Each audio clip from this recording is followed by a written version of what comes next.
Privalome padaryti viską, kad naujas ir modernus stadionas Vilniuje atsirastų dar iki 2009 metų. Šokinėti kaip teniso kamuoliukui irgi yra konceptualus menas. Tačiau reikia turėti, kur jį eksponuoti. Čia bus Guggenheimo muziejus. Kam važiuoti iš taško A į tašką B, jeigu galima paprasčiausiai nuplaukti? Vilniuje mums reikia vandens, transporto.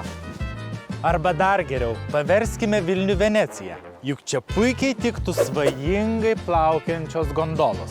O kol pasiplaukimam šiek tiek per šaltą, įsigykime salą Graikijoje.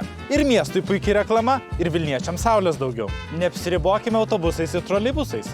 Vilniuje nutieskime tramvajaus linijas. Pabodo šlapi ir druskuoti batai? Mes galime tai sustabdyti. Apšildykime Vilniaus miesto grindinį ir įrenkime sniego tirpdymo sistemą. In 2002, to put water heating. Prie manęs Vilniuje bus tvarka. Šiukšlės rinksim vakuuminę šiukšlių surinkimo sistemą.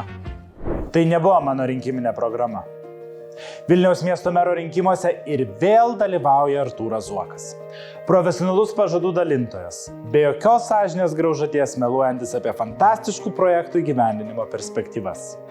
Vilniečiai, būkim pilietiški, dalyvaukime antrajame Vilniaus miesto mero rinkimo ture ir padarykim viską, kad Zuokas negrįžtų.